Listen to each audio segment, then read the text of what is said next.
चलिए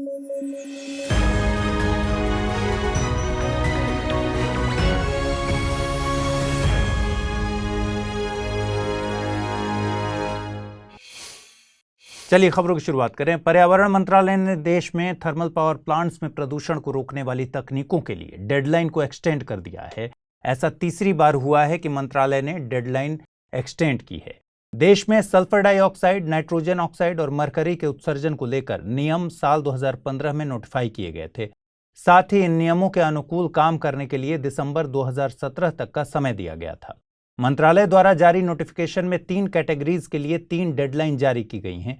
ऐसे प्लांट्स जो कि दिल्ली एनसीआर और मिलियन प्लस सिटीज की 10 किलोमीटर की रेडियस में आते हैं, उनके लिए डेडलाइन 31 दिसंबर 2024 तक बढ़ाई गई है। ऐसे पावर प्लांट्स जो क्रिटिकली पॉल्यूटेड शहरों की 10 किलोमीटर की रेडियस में हैं, उनकी डेडलाइन 31 दिसंबर 2025 तक बढ़ाई गई है। बाकी देश भर में अन्य पावर प्लांट्स के लिए डेडलाइन 2026 निर्धारित की गई है। इस पर पर्यावरण के जानकारों ने आपत्ति जाहिर की है। उनके मुताबिक इससे भारत के उत्सर्जन टारगेट्स टाइम पर पूरे नहीं हो सकेंगे।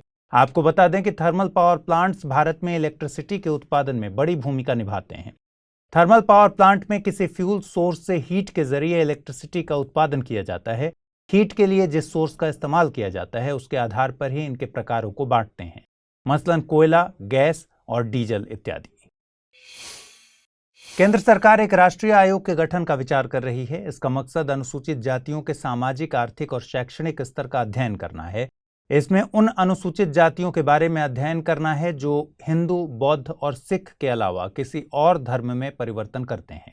अनुच्छेद 341 के तहत the constitution scheduled caste order 1950 के मुताबिक कोई भी व्यक्ति जो हिंदू, सिख और बौद्ध धर्म के अलावा किसी और धर्म में परिवर्तन करता है, उसे अनुसूचित जाति का नहीं माना जाएगा। ओरिजिनल आदेश में केवल हिंदुओं को शामिल किया गया था। 1956 में संशोधन करके सिख और 1990 में संशोधन करके बौद्धों को शामिल किया गया। गौरतलब है कि केंद्र सरकार की नौकरियों में अनुसूचित जाति को 15% आरक्षण, वहीं अनुसूचित जनजाति को 7.5% और ओबीसी को 27% आरक्षण हासिल है। धर्म परिवर्तन के बाद एससी न रहने पर यह फायदा नहीं मिलता। इस तरह की समस्या साल 2004 में यूपीए सरकार के सामने भी आई थी। तब जस्टिस रंगनाथ मिश्रा की अध्यक्षता में national commission for religious and linguistic minorities का गठन किया गया। इसे धार्मिक और भाषाई अल्पसंख्यकों में सामाजिक और आर्थिक तौर पर पिछड़े लोगों के कल्याण के सुझाव देने के लिए गठित किया गया था। मई 2007 में इस कमीशन ने इस संबंध में अपनी रिपोर्ट सौंपी थी। इसके मुताबिक अनुसूचित जाति के स्टेटस को धार्मिक तौर पर न्यूट्रल कर देना चाहिए। इस तरह का एक अध्ययन अल्पसंख्यक आयोग के द्वारा भी किया गया था। इसके मुताबिक दलित मुसलमानों और दलित ईसाइयों को भी अनुसूचित जाति का दर्जा दिया जाना चाहिए। एनजीटी यानी नेशनल ग्रीन ट्रिब्यूनल ने राजस्थान सरकार को ध्वनि प्रदूषण रोकने के लिए आदेश जारी किया है। एनजीटी ने रेजिडेंशियल एरिया में रात 10 बजे से सुबह 6 बजे तक के लिए हॉकिंग पर रोक लगा दी है। इसमें कुछ एक्सेप्शंस पर छूट दी गई है। आपको बता दें कि एनजीटी का गठन 18 अक्टूबर 2010 को नेशनल ग्रीन ट्रिब्यूनल 2010 एक्ट के तहत किया गया था। इससे पर्यावरण की सुरक्षा और वनों के संरक्षण से संबंधित मामलों का निपटारा शीघ्रता से किया जा सके। NGT code of civil procedure के प्रावधानों के तहत बाउंड नहीं है, बल्कि नेचुरल जस्टिस के प्रावधानों से निर्देश प्राप्त करता है।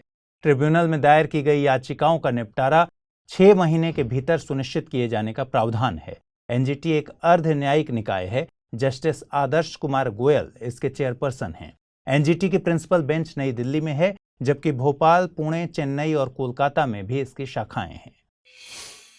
कृषि मंत्री नरेंद्र सिंह तोमर ने ITPGRFA यानी international treaty on plant genetic resources for food and agriculture की बैठक में हिस्सा लिया।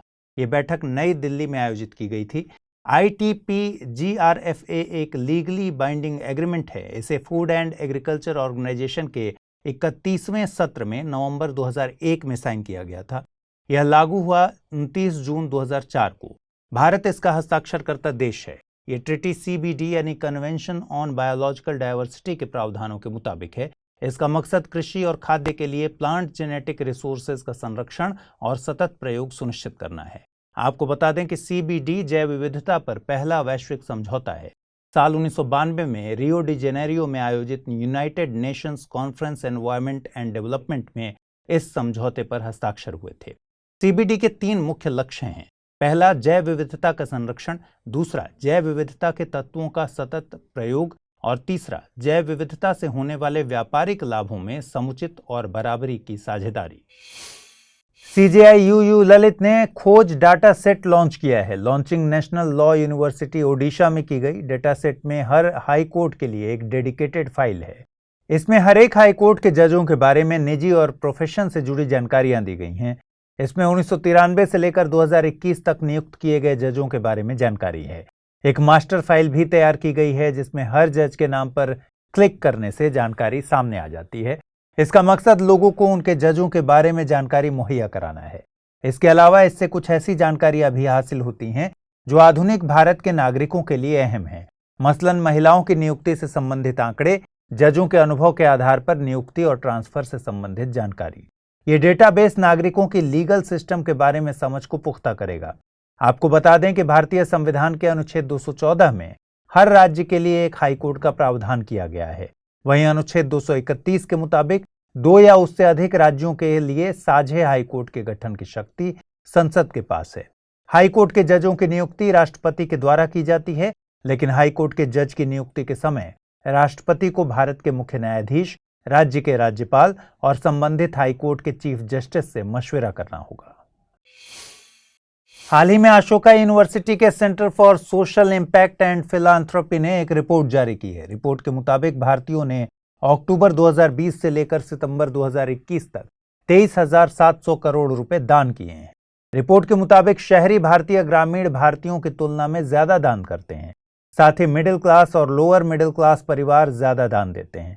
रिपोर्ट बताती है कि भारतीय परिवार मान्यताओं के चलते धार्मिक संस्थाओं को ज्यादा दान देते हैं। धार्मिक संस्थाओं के बाद भिक्षा मांगने वालों को दान दिया जाता है। धार्मिक दान के इतर सबसे ज्यादा दान एनजीओ को दिया जाता है।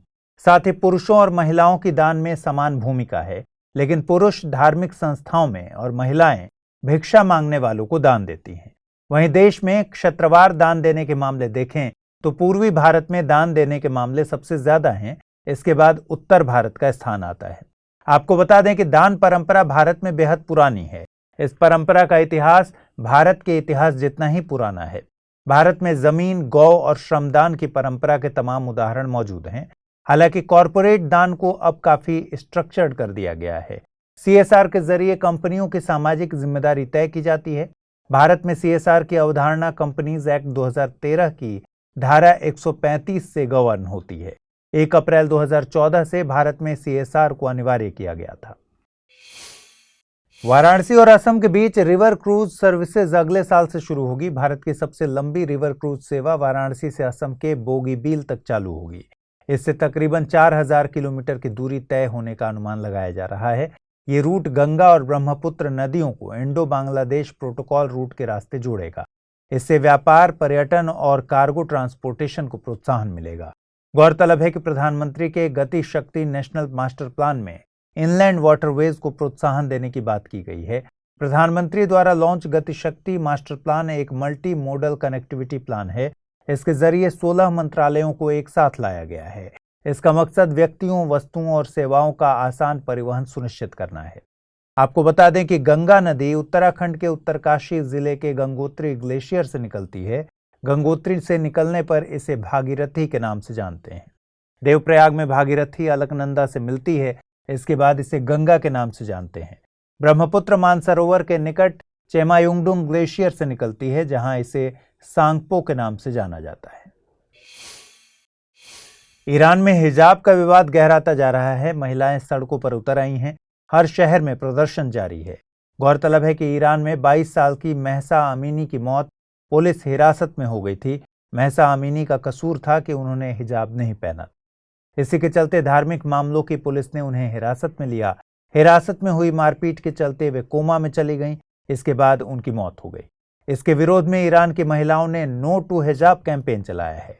वे अपने हिजाब जलाकर और बाल कटवाकर विरोध प्रदर्शित कर रही हैं। हालांकि पुलिस का कहना है कि ये मौत हार्ट फेलियर के चलते हुई। महिलाओं के विरोध प्रदर्शन ने ईरान में महिलाओं की आज़ादी के मामले को विश्व स्तर पर उठा दिया है। हिजाब अरबी भाषा का शब्द है। शब्दकोश में इसका अर्थ रुकावट और दीवार बताया गया है। मुस्लिम महिलाओं के सार्वजनिक जगहों पर अपना चेहरा ढकने के लिए पहने जाने वाले परिधान को हिजाब कहते हैं। माना जाता है कि 7वीं सदी में इस्लाम धर्म ने हर मुस्लिम महिला के लिए हिजाब करने को अनिवार्य बना दिया था। हाल ही में अर्ली चाइल्डहुड एजुकेशन पर सरकारी खर्च के आकलन को लेकर एक रिपोर्ट जारी की गई है। ये report centre for budget and governance accountability और सेव द चिल्ड्रन के द्वारा तैयार की गई है। रिपोर्ट के मुताबिक सरकार 3 साल से लेकर 6 साल तक के बच्चों की अर्ली चाइल्डहुड एजुकेशन पर जीडीपी के मुकाबले केवल 0.1% खर्च करती है, जो कि जरूरत की तुलना में केवल 1/4 है। वहीं यूके में 0.22%, यूएसए में 0.33%, जर्मनी में 0.49% और फिनलैंड में 0.71% खर्च किया जाता है। इन देशों के मुकाबले भारत में 3 साल से लेकर 6 साल तक के बच्चों की संख्या कहीं ज्यादा है। गौरतलब है कि नेशनल एजुकेशन पॉलिसी 2020 में अर्ली चाइल्डहुड एजुकेशन को साल 2030 तक यूनिवर्सलाइज करने की बात की गई है। इसमें सतत विकास लक्ष्य 4.2 के प्रावधानों के मुताबिक काम करने की बात की गई है। साथ ही एक national curricular and pedagogical framework for ECCE तैयार करने की बात की गई है। इसमें अर्ली चाइल्डहुड एजुकेशन के लिए टीचर्स को तैयार करने पर जोर दिया जाएगा। इसमें सार्थक यानी students and teachers holistic advancement through quality education को बेहतर ढंग से लागू करने की सिफारिश की गई है। सार्थक को साल 2020 में शिक्षा मंत्रालय द्वारा राष्ट्रीय शिक्षा नीति को लागू करने के लिए लॉन्च किया गया था। सरकार की तरफ से अटॉर्नी जनरल के वेणुगोपाल ने EWS मामले में सुप्रीम कोर्ट में एक हलफनामा पेश किया। इसके मुताबिक EWS कोटा SC, ST और OBC के अधिकारों का उल्लंघन नहीं करता। उनके मुताबिक EWS कोटा पहले से दिए गए 50% आरक्षण के बाद दिया गया है, इसलिए उनके अधिकारों पर चोट नहीं करता। बाकी वर्गों के आरक्षण की तरह इस कोटे को भी राज्य द्वारा समाज के पिछड़े वर्गों के उत्थान के लिए किए गए प्रयास के तौर पर ही देखा जाना चाहिए। इस मामले में सरकार सुप्रीम कोर्ट द्वारा राइट टू एजुकेशन एक्ट 2009 पर दिए गए फैसले का भी जिक्र किया गया है। इसमें कोर्ट ने बच्चों को फ्री और कंपलसरी एजुकेशन के लिए हर तरह के बैरियर को तोड़ा है। इसमें अनुच्छेद 21 का हवाला देते हुए शिक्षा को सबके लिए सुलभ करने की बात की गई थी। आपको बता दें कि साल 2019 में 103वें संविधान संशोधन अधिनियम के जरिए अनुच्छेद 15 और 16 में संशोधन किया गया, जिसके जरिए देश भर में आर्थिक रूप से कमजोर सवर्णों को नौकरियों और शिक्षा संस्थानों में प्रवेश में 10% का रिजर्वेशन दिया गया। सरकार के मुताबिक EWS रिजर्वेशन SR सिन्हो कमीशन की सिफारिशों के आधार पर दिया गया है। सिन्हो कमीशन का गठन साल 2005 में किया गया था। इसने अपनी रिपोर्ट 2010 में सौंपी थी। EWS कोटा दिए जाने के बाद से ही लगातार इसका विरोध हो रहा है। सुप्रीम कोर्ट ने इसके संविधान के मूलभूत ढांचे के उल्लंघन से संबंधित 3 मुद्दों को लिस्ट करके सुनवाई शुरू कर दी है। हाल ही में सुप्रीम कोर्ट के फैसले से हरियाणा सिख गुरुद्वारा प्रबंधक कमेटी अधिनियम 2014 को वैधता मिल गई है। इस मामले पर शिरोमणि गुरुद्वारा प्रबंधक कमेटी ने एक समीक्षा याचिका दायर करने का फैसला किया है। शिरोमणि अकाली दल के अध्यक्ष ने सुप्रीम कोर्ट के फैसले को पंथ पर हमला और सिख समुदाय को विभाजित करने का फैसला बताया, जिससे दुनिया भर में सिख समुदाय में गहरी नाराजगी है। हरियाणा सिख गुरुद्वारा प्रबंधक कमेटी को वैधता मिल जाने से शिरोमणि गुरुद्वारा प्रबंधक कमेटी के अधिकारों में कमी आएगी। इस मुद्दे को शिरोमणि अकाली दल द्वारा धार्मिक अधिकारों के हनन के रूप में देखा जा रहा है।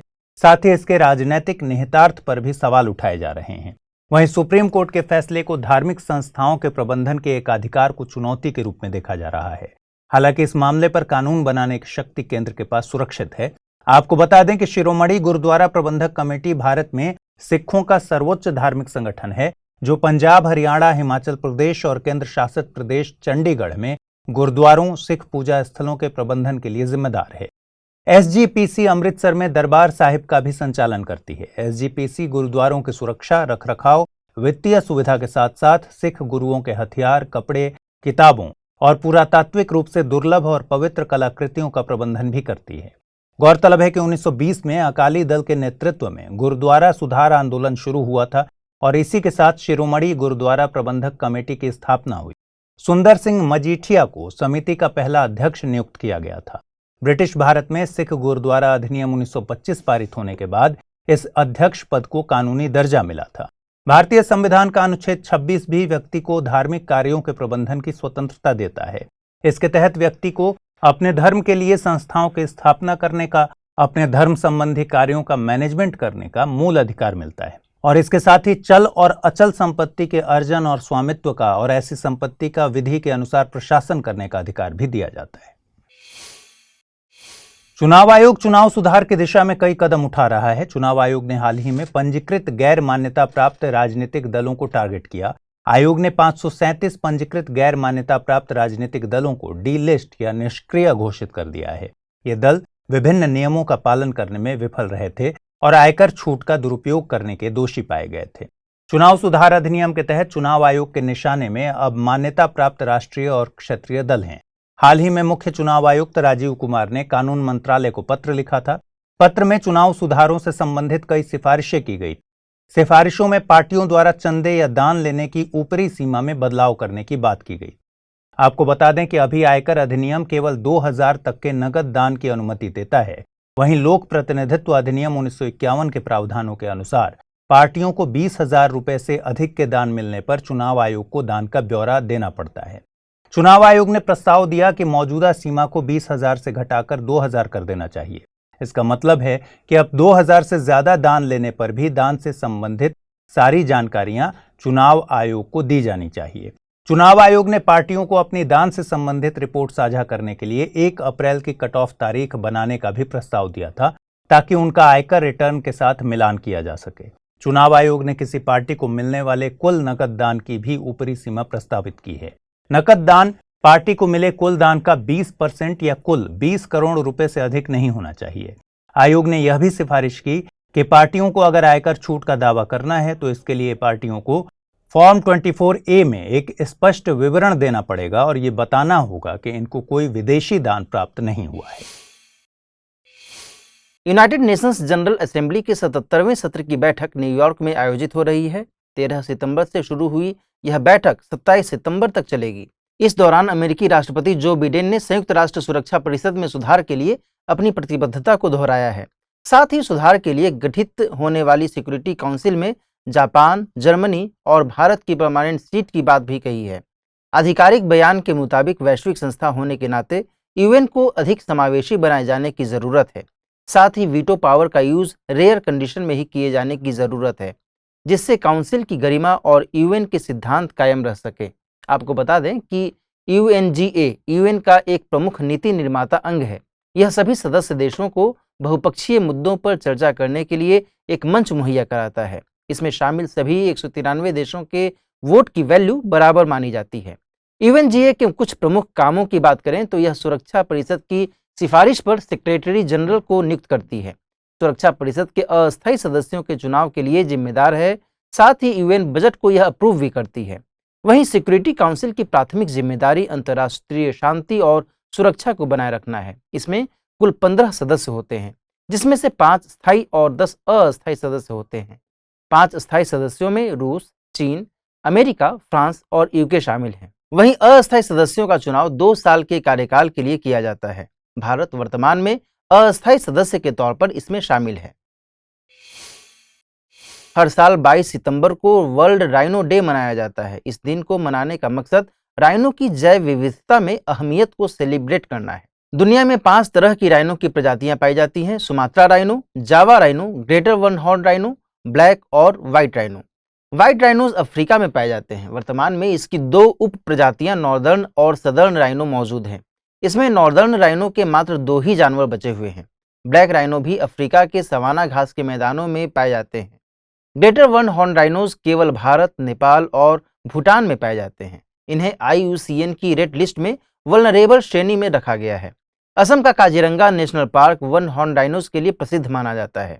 इसके अलावा असम के ही Orang national park, Pobitora wild life sanctuary और मानस नेशनल पार्क में भी इनकी मौजूदगी देखी जाती है। इसके अलावा पश्चिम बंगाल के जल्दापारा नेशनल पार्क और गोरुमारा नेशनल पार्क में भी वन हॉर्न राइनोज पाए जाते हैं। इंटरनेशनल राइनो फाउंडेशन द्वारा जारी स्टेट ऑफ राइनो रिपोर्ट 2022 के मुताबिक इनकी संख्या 4000 का आंकड़ा पार कर गई है। ये इनके कंजर्वेशन के लिए किए गए प्रयासों को दर्शाता है। जबकि अफ्रीका और इंडोनेशिया में राइनो की संख्या चिंता का कारण बनी हुई है। वहीं जावा राइनोज केवल इंडोनेशिया के उजुंग कुलोन नेशनल पार्क में पाए जाते हैं। सुमात्रा राइनो, ब्लैक राइनो और जावा राइनो को IUCN की रेड लिस्ट में क्रिटिकली इंडेंजर्ड की श्रेणी में रखा गया है। भारत ने गेहूं और चावल के निर्यात पर लगे प्रतिबंध को लेकर अपनी डिसीजन को डिफेंड किया है। दरअसल सेनेगल, यूएसए और यूरोपीय यूनियन ने इस मुद्दे पर विरोध जाहिर किया था। गौरतलब है कि मई में भारत ने घरेलू उपलब्धता बढ़ाने के लिए गेहूं के निर्यात पर प्रतिबंध लगाया था, जबकि सितंबर में ब्रोकन राइस के निर्यात पर प्रतिबंध लगाया गया था। भारत का कहना है कि ये निर्णय घरेलू स्तर पर आपूर्ति बढ़ाने के लिए लिया गया है। साथ ही ये निर्णय अस्थायी तौर पर लिया गया है। आपको बता दें कि चावल दुनिया की बड़ी खाद्यान्न फसलों में से एक है। चावल के उत्पादन के लिए उच्च तापमान, उच्च आर्द्रता और वर्षा की जरूरत होती है। इसका उत्पादन ऐसी जलोढ़ मिट्टी में होता है जो पानी को संचित कर सकती है। चावल के उत्पादन में चीन पहले नंबर पर है, भारत दूसरे स्थान पर आता है। भारत में चावल के उत्पादन में पश्चिम बंगाल पहले नंबर पर आता है। नेशनल कैडेट कॉर्प्स और यूनाइटेड नेशंस एनवायरनमेंट प्रोग्राम ने एक एमओयू पर हस्ताक्षर किए हैं। इसके जरिए प्लास्टिक पॉल्यूशन और क्लीन वाटर बॉडीज का मकसद पूरा किया जाना है। इस मकसद को पुनीत सागर अभियान और Tide Turners plastic challenge program के जरिए पूरा किया जाएगा। पुनीत सागर अभियान को एनसीसी द्वारा 1 दिसंबर 2021 को लॉन्च किया गया था। शुरुआती तौर पर इसे 1 महीने के लिए समुद्री किनारों से प्लास्टिक और वेस्ट मटेरियल साफ करने के लिए लॉन्च किया गया था। बाद में इसे देश भर के वाटर बॉडीज को साफ करने के लिए लागू किया गया। इस अभियान के लागू होने के बाद से तकरीबन 100 टन प्लास्टिक कचरा कलेक्ट किया जा चुका है। प्लास्टिक पॉल्यूशन से मतलब प्लास्टिक के ऐसे एकत्रीकरण से है जिससे हमारा पर्यावरण नकारात्मक तौर पर प्रभावित होता है। आपको बता दें कि यूएनईपी यानी यूनाइटेड नेशंस एनवायरनमेंट प्रोग्राम का गठन साल 1972 में किया गया था। 2022 में इसकी स्थापना के 50 साल पूरे हुए हैं। यह वैश्विक स्तर पर पर्यावरण और सतत विकास से जुड़े मुद्दों पर निर्णय लेने के लिए जिम्मेदार है। इसका मुख्यालय केन्या के नैरोबी में है। आइए खबरें शुरू करें। एपिडा ने यूनिक एग्रीकल्चरल फूड प्रोडक्ट्स के निर्यात को बढ़ावा देने के मकसद से प्लांट बेस्ड मीट प्रोडक्ट का निर्यात किया है। एपिडा से मतलब agricultural and processed food products export authority से है। वीगन फूड कैटेगरी में प्लांट बेस्ड मीट प्रोडक्ट का पहला कंसाइनमेंट गुजरात से यूएसए के लिए निर्यात किया गया है। विकसित देशों में वीगन फूड प्रोडक्ट्स की मांग बढ़ती जा रही है। इनमें फाइबर ज्यादा और कोलेस्ट्रॉल कंटेंट कम होता है। गौरतलब है कि वीगन एक लाइफस्टाइल है। इसमें लोग अपने जीवन से जानवरों से बने उत्पादों का प्रयोग कम से कम और न के बराबर करते हैं, जिससे जानवरों के साथ होने वाले शोषण को रोका जा सके। इंसानी जीवन में जानवरों से बने उत्पादों का प्रयोग खाने पहनने से लेकर दवाओं और कॉस्मेटिक्स तक में होता है। ये लाइफस्टाइल इन जरूरतों को कम करके जानवरों को बचाने तक का काम करती हैं। इसमें डाइट जैसी जरूरतों के लिए प्लांट बेस्ड उत्पादों का रुख किया जाता है। आपको बता दें कि एपिडा का गठन संसद ने एक्ट के जरिए किया था। यह अपने अस्तित्व में 13 फरवरी 1986 को आई। यह भारत सरकार के वाणिज्य एवं उद्योग मंत्रालय के तहत एक स्वायत्त निकाय या ऑटोनोमस बॉडी है। एपिडा को एपिडा अधिनियम की अनुसूची में सूचीबद्ध 14 कृषि और प्रसंस्कृत खाद्य उत्पाद के निर्यात, संवर्धन और विकास की जिम्मेदारी सौंपी गई है। इसके अलावा एपिडा को चीनी के आयात की निगरानी करने की जिम्मेदारी भी सौंपी गई है। एपिडा कृषि उत्पादों के निर्यात को बढ़ावा देने के लिए बुनियादी ढांचे और गुणवत्ता को बढ़ाने के अलावा बाजारों के विकास पर भी काम कर रही है। एक लंबे समय से भारतीय राजनीति में राज्यपाल का पद सुर्खियों में रहता है। हाल ही में झारखंड, तमिलनाडु और दिल्ली में राज्यपाल का पद अलग अलग वजहों से खबरों में है। इसी के मद्देनजर आज के बुलेटिन में हम इस पर डिटेल से चर्चा करेंगे। सबसे पहले बात करते हैं गवर्नर का पद अस्तित्व में कब आया। साल 1858 से भारत ब्रिटिश क्राउन के तहत प्रशासित होता था। उस समय गवर्नर का पद क्राउन के एजेंट के तौर पर काम करता था। आजादी के लिए किए गए तमाम प्रयासों के बाद भारत शासन अधिनियम 1935 लाया गया। इसमें गवर्नर को प्रोविंशियल सरकार के मुताबिक काम करना होता था। हालांकि कुछ विशेष शक्तियां और डिस्क्रिशनरी पावर दी गई थी। स्वतंत्रता के बाद 1935 के अधिनियम से गवर्नर के पद को अपनाया गया, लेकिन तमाम डिस्क्रिशनरी शक्तियों को हटा दिया गया। संविधान सभा में इस पद को लेकर बहुत लंबी बहस हुई थी। डॉक्टर भीमराव अंबेडकर ने इस पद को ऑर्नामेंटल करार दिया था। साथ ही पद से जुड़ी शक्तियों को नाम मात्र और सीमित बताया था। केंद्र सरकार ने समय समय पर केंद्र राज्य संबंधों में सुधार के लिए कई आयोगों का गठन किया। इन आयोगों ने राज्यपाल के पद के संबंध में कई सिफारिशें की हैं।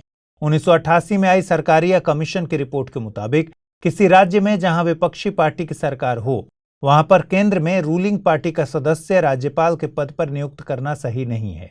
ऐसे ही पुंछी कमिश्नर ने भी राज्यपाल के पद पर किसी राजनीतिक तौर पर स्वतंत्र व्यक्ति को नियुक्त करने की बात कही है।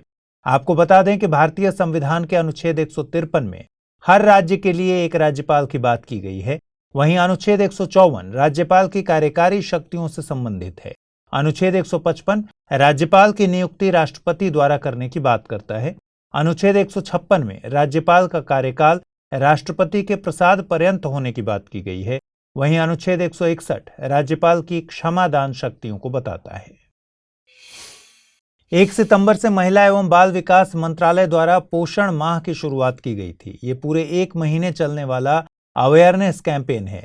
इसमें कुपोषण के संबंध में जानकारी से रूबरू कराया जाता है।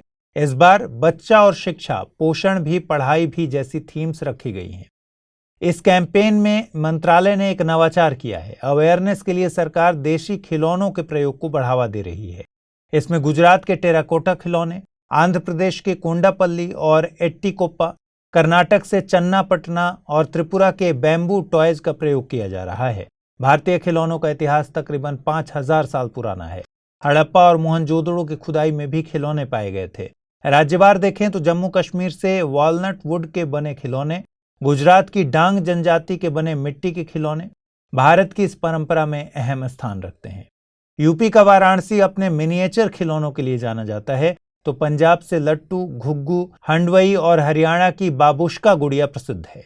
गौरतलब है कि सतत विकास लक्ष्य 2 के मुताबिक साल 2030 तक भूख को खत्म करना, खाद्य सुरक्षा को बढ़ावा देना और पोषण में सुधार जैसे लक्ष्य रखे गए हैं। इसी के चलते साल 2018 में राष्ट्रीय पोषण अभियान को सरकार के फ्लैगशिप प्रोग्राम के तौर पर लॉन्च किया गया था। इसका मकसद बच्चों, गर्भवती महिलाओं और स्तनपान कराने वाली माओं की पोषण स्थिति में सुधार करना तथा 2022 तक कुछ विशेष लक्ष्यों को पूरा करना था।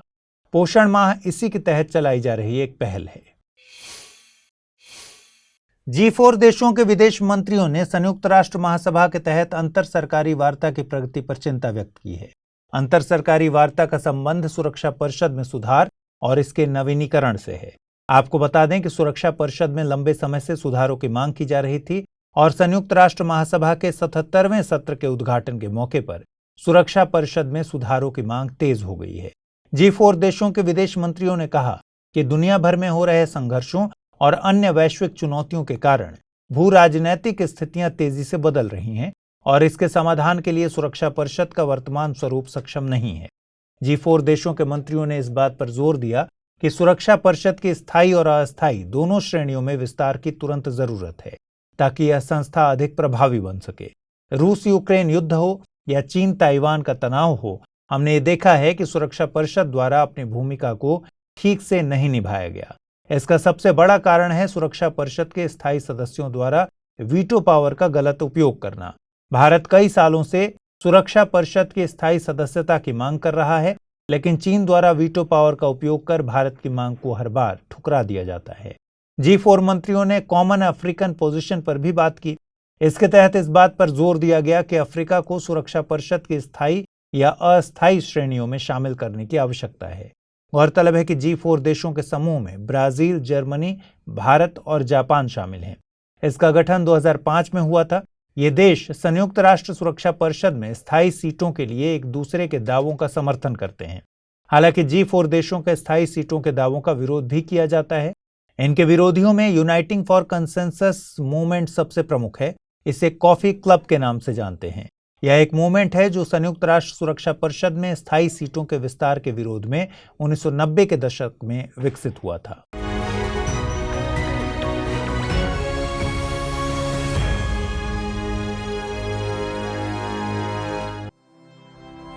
स्टडी IQ IAS, अब तैयारी हुई अफोर्डेबल।